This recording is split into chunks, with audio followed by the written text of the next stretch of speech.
नमस्कार मंडळी, कसे आहात तुम्ही? बिग बॉस मराठीचा 6वा सीझन अंतिम टप्प्यात आला असून सीझनची पहिली फायनलिस्ट तन्वी कोलते ठरली. तिकीट टू फिनालेसाठी झालेल्या टास्कमध्ये तन्वीने बाजी मारली आणि ती फायनलमध्ये गेली. एकीकडे तन्वीनं फायनलमध्ये धडक मारली असताना दुसरीकडे दुसऱ्या सदस्याने मात्र सगळं गमावलं आहे. बिग बॉस मराठी 6च्या घरातील एक स्पर्धक एका चुकीमुळे सगळं गमावून बसला. त्याचा आता त्याला पश्चाताप होतो आहे आणि तो ढसाढसा रडला आहे. हा स्पर्धक दुसरा तिसरा कोणी नसून विशाल कोटियन आहे, ज्याने राकेश बापटशी वाद घालत राडा केला. याची शिक्षा त्याला बिग बॉसने दिली.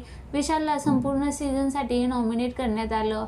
विशाल आता पस्तावतो आहे. स्विमिंग पूलजवळ बसून तो एकटाच रडताना दिसला. तो बोलतो, 12 आठवडे जीव तोडून खेळलो, एका चुकीमुळे सगळं घालवलं. या घरात काहीच करू शकत नाही.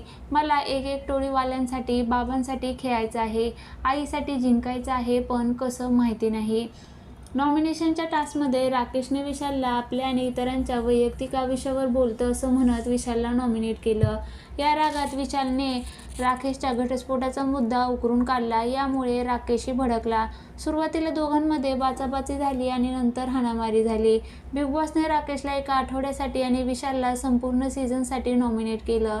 दरम्यान राकेशच्या कुटुंबाने प्रसिद्धीपत्रक जारी करत विशालला कडक शिक्षा सुनावण्याची मागणी केली. सोशल मीडियावर विशाल विरोधात प्रतिक्रिया उमटू लागल्या. भाऊंच्या धक्क्यावर रितेशने विशालला कडक शब्दात सुनावलं.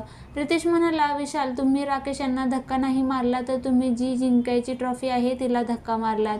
तुम्हाला थेट सांगतो, महाराष्ट्राला हे आवडलं नाही आणि हे खपून घेतलं जाणार नाही. दरम्यान बिग बॉस मराठीच्या 6व्या सीझनचा ग्रँड फिनालेसाठी अवघे काही दिवस उरले आहेत. 19 एप्रिलला महाअंतिम सोहळा होणार आहे.